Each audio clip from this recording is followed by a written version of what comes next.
Every year, nearly 1 in 4 American seniors runs out of money before they die. Not because they didn't save, not because they spent recklessly, but because of something economists call the invisible drain. A quiet system of fees, inflation tricks, and withdrawal mistakes that strips wealth away slowly, invisibly, until it's too late. Financial planners are finally speaking up, and what they're revealing will change how you see your savings forever. Right now, three hidden forces are working against your retirement account. Forces that operate in silence. Forces that most people never see coming until the damage is already done. In the next few minutes, you'll learn exactly what these forces are, how they've been draining accounts for decades, and most importantly, the simple corrections that keep your money working for you, not against you. This isn't about blame, it's about clarity. If you want to protect your retirement and learn strategies the financial industry doesn't advertise, subscribe now. We expose the hidden truths about money every week. Let's begin. You saved. You were responsible. You did everything right. You set aside money every month. You avoided unnecessary debt. You planned for the future. You followed the rules. So why does it feel like you're falling behind? Why does the number in your account seem smaller than it should be? Why does retirement feel more fragile than you imagined? Here's the truth that most financial institutions won't tell you. Wealth erosion isn't the result of bad decisions. It's baked into the system itself. The problem isn't you. It's the invisible architecture working quietly in the background, designed in ways that benefit everyone except the person who actually saved the money. And this erosion happens through three specific forces. Forces that operate so quietly, most people never notice them until decades have passed. The first force is hidden fees. Small percentages that compound silently over time, taking far more than you'd ever expect. The second is the inflation illusion, the gap between what your account says you have and what that money can actually buy in the real world. And the third is withdrawal psychology, the emotional mistakes that cause good people to drain their own accounts without realizing it. These aren't abstract concepts. They're measurable, they're documented, and they're happening right now. Let's start with the one nobody talks about, the one that's often invisible even when you're looking directly at it. Fees. Most people think fees are simple, a small percentage here, a service charge there, nothing to worry about. But fees don't just take money once, they compound. And over decades, they become one of the largest drains on retirement savings that exists. Let's break down what's actually happening inside a typical retirement account. First, there are management fees. These range from 0.5% to 2% annually. On a $400,000 account, 2% is $8,000 every single year. Then there are trading commissions. Every time your fund manager buys or sells something, there's a cost. Sometimes it's disclosed, often it's not. Next, expense ratios in mutual funds. These are the fees charged just for holding your money in the fund. They're deducted automatically, so you never see them leave. And finally, advisory fees disguised as service charges, account maintenance, portfolio rebalancing, paper statement fees. Each one seems harmless. Together, they add up to thousands. Let me show you what this looks like in real life. Linda is 72. She worked as a teacher for 35 years. She saved diligently and retired with just over $500,000. She thought she'd done everything right, but when a financial advisor finally reviewed her account in detail, they found something shocking. Over 30 years, Linda had paid $87,000 in fees. Fees she never knew existed. Fees buried in fine print she never thought to read. $87,000. Here's the math. If Linda had paid just 1% less in fees each year, and that money had stayed invested at a modest 6% return, she would have an additional $120,000 today. $120,000. Gone. Not because she made a mistake, but because the system was designed this way. Banks and financial institutions don't profit when you earn more. They profit when you save. The more you put in, the more they take. Your discipline becomes their revenue stream. This is why fee transparency is so rare. This is why the documents are written in language no ordinary person can decode. This is why when you ask your advisor about total fees, the answer is often vague or incomplete. because clarity would cost them billions. But fees are just the beginning. There's a second force at work, one that's even harder to see, and it's eroding your wealth every single day. If fees are the visible drain, inflation is the silent thief. It doesn't announce itself, it doesn't send you a statement, but every single day, it's quietly stealing the value of your savings. Here's how it works. Let's say you had $100,000 in 1995. That was real money. But if you kept that money in a typical savings account, that same $100,000 today is worth roughly $68,000 in real purchasing power. You didn't spend a dollar, but you lost $32,000 in value because while your account balance stayed the same, the cost of everything around you went up. Groceries, gas, healthcare, housing, utilities. A gallon of milk that cost $2.50 in 2000 now costs nearly $4. A tank of gas that cost $25 now costs $50. A doctor's visit that was $75 is now $200. Your savings didn't shrink on paper, but what they can actually buy did. And here's where it gets worse. Most savings accounts today pay around 0.5% in interest. Meanwhile, inflation over the past few years has been running between 3 and 5% annually. That's not growth. That's guaranteed loss. Every year you leave money sitting in a safe account, you're losing 3 to 4.5% of its real value. You're being told it's secure, but it's slowly evaporating.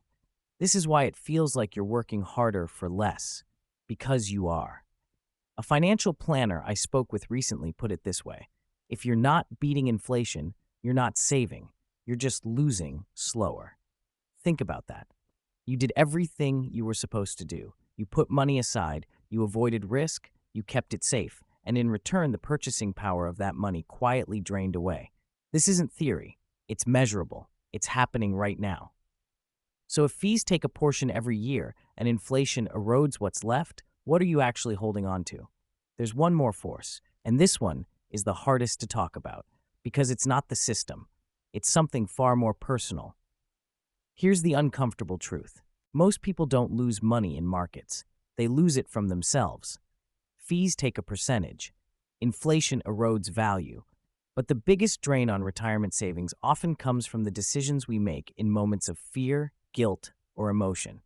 And those decisions feel right in the moment. That's what makes them so dangerous. The first mistake is panic withdrawals during market dips. The market drops, you see your account falling, and eventually you can't take it anymore. You pull your money out, you move it to cash. But what you've actually done is lock in the loss. Because markets recover, they always have, and when they do, your money isn't in them anymore. The second mistake is overhelping adult children financially. Your daughter needs help with a down payment. Your son lost his job. You want to help. But every time you pull from your retirement to solve someone else's problem, you're shortening your own financial runway. The third mistake is emotional spending without a plan. You've worked your whole life. You deserve to enjoy it. So you take the trip, buy the car, renovate the house. Each decision feels justified, but together they add up faster than you expect. But there's one psychological trap more devastating than all the others. It's called sequence of returns risk. If you retire and start withdrawing money during a market downturn, you're selling investments at their lowest point. And because you're taking it out, it's not there to recover when the market bounces back. Let me tell you about Tom. Tom retired in 2008. He'd saved for 30 years. He had close to $700,000.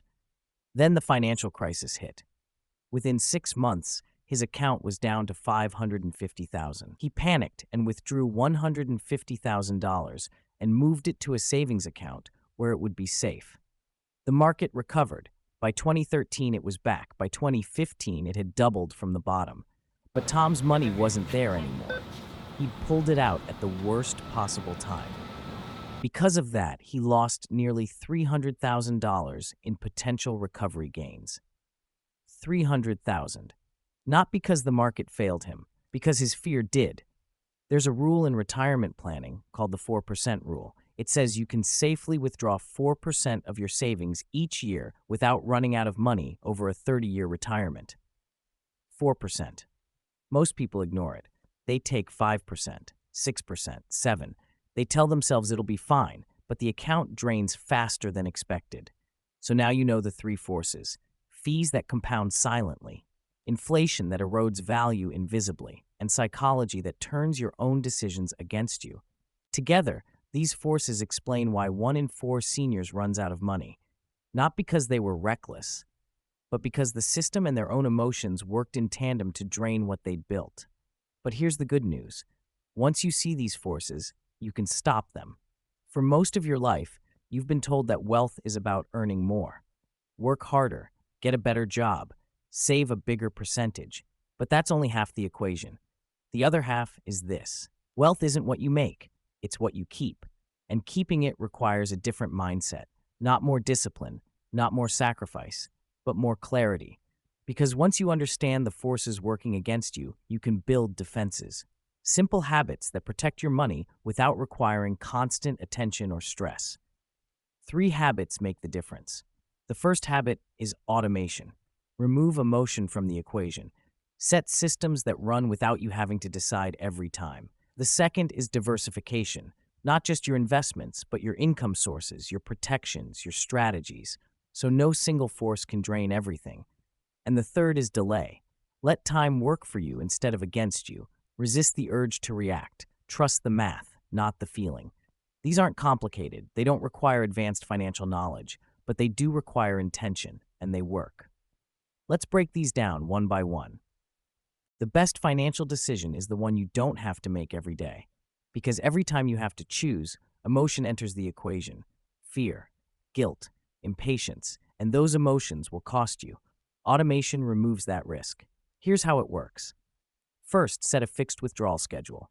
Decide how much you need each month to cover your expenses and set that amount to transfer automatically.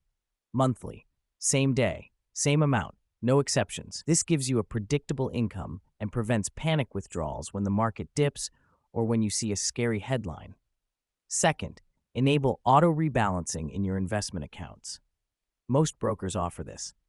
Your portfolio automatically adjusts back to your target allocation, usually once a quarter. This keeps you from becoming too aggressive when markets are high or too conservative when they're low. Third, use low-fee index funds with automatic reinvestment of dividends. The money keeps working. Fees stay low. You stay hands-off. When the system runs itself, you can't sabotage it. You can't pull out at the wrong time. You can't let fear decide. Sarah is 67. She retired 3 years ago with $470,000. In the first year, she managed everything manually. When the market dropped 8% in 1 quarter, she panicked and pulled $60,000 into cash. That decision cost her roughly $40,000 in missed recovery gains. The next year, she automated everything: fixed withdrawals, auto-rebalancing, hands-off. She stopped checking her account every day. She stopped reacting to the news, and her money started doing what it was supposed to do. Automation isn't about losing control. It's about gaining it. Because the system you build when you're calm will always be smarter than the decision you make when you're afraid. When most people hear diversification, they think stocks and bonds. A balanced portfolio. That's part of it. But real diversification goes deeper. It's not just about what you own, it's about the systems that support you, the income streams, the protections, the fallback plans. Because the goal isn't just growth, it's resilience. And resilience means no single event can destroy you. Let's start with income sources. If your only income in retirement is Social Security, you're vulnerable. If it's only a pension, you're vulnerable. If it's only investment withdrawals, you're vulnerable. But if you have Social Security, plus a small annuity that covers fixed expenses, plus occasional part-time work or rental income, now you have options. One stream can dry up, and you're still standing. Next, asset types. Cash gives you liquidity. Investments give you growth. Real estate gives you stability and potential income. Each one behaves differently under different conditions.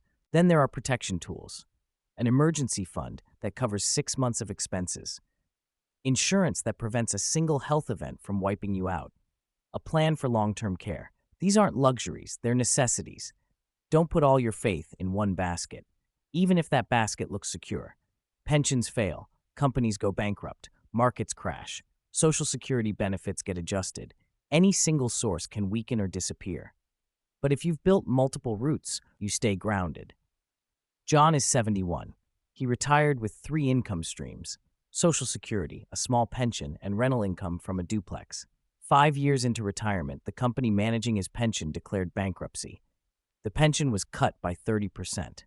It hurt, but it didn't destroy him, because he had 2 other streams still flowing. He adjusted his budget slightly and stayed financially stable.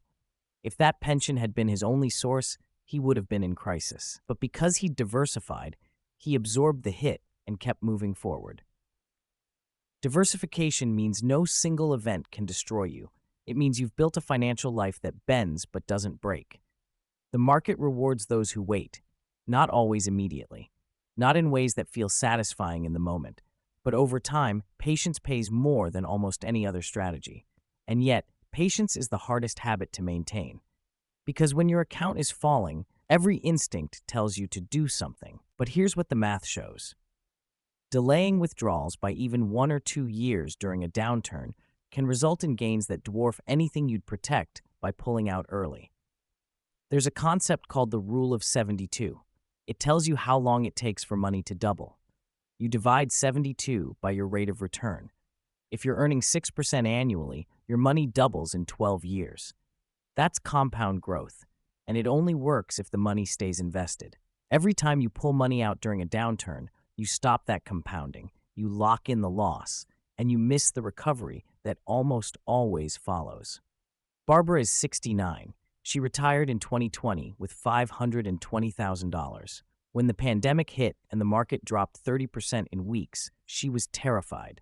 Her advisor told her to wait, to let it recover, to stick with the plan. She didn't pull anything out. She delayed her withdrawals for 18 months, living off Social Security and a small emergency fund instead. By the time the market recovered, her account had not only returned to its original value, it had grown. She ended up with over $640,000, a gain of $120,000. If she had panicked and withdrawn money during the crash, she would have locked in a loss of over $150,000. Instead, she gained $120,000. That's the power of delay. Time is the only asset you can't buy back. But if you have it and use it wisely, it becomes your greatest advantage. The market goes up, the market goes down. That's not a crisis, that's a cycle, and cycles reward the patient. So when fear tells you to act, pause. When panic says pull out, wait. When emotion screams that this time is different, trust the math. Because over and over, across decades of data, the math proves the same thing. Those who delay win. So now you know. There are 3 invisible forces draining retirement savings across the country. Fees that compound silently over decades, inflation that erodes purchasing power without announcement, and psychology that turns your own decisions into the biggest threat of all. These forces are real, they're measurable, and for too long they've operated in silence. But now you see them. And once you see them, you can stop them. The solution isn't complicated. It's 3 habits. Automate so emotion doesn't decide. Set systems that run without panic, without second guessing, without fear. Diversify so no single event can destroy you. Build multiple streams, multiple protections, multiple routes. And delay so time works for you instead of against you. Trust the math, resist the urge to react, let patience do the heavy lifting. These habits won't make you rich overnight, but they will keep you stable. They will preserve what you've worked for. And they will give you the financial peace that so many people spend their entire retirement searching for. You've worked too hard to let invisible forces take what's yours. Here's what you can do this week. Review your accounts. Look at the fees. Read the fine print. Ask questions. If your advisor can't explain where your money is going, find someone who can. Ask about total costs. Not just management fees, but trading costs, expense ratios, service charges. Get the full picture and set one automated rule today. One withdrawal schedule, one rebalancing setting, one small system that removes emotion from the equation. You don't have to do everything at once, but you do have to start. Because wealth isn't luck. It's not about being born into the right family or catching the right investment at the right time. Wealth is clarity. It's seeing what others miss. It's understanding the forces at work and building defenses that last. And now you have it. You know what's draining accounts. You know how to stop it. And you know that the next 20 or 30 years of your financial life don't have to be fragile. They can be secure. They can be stable. They can be exactly what you worked for.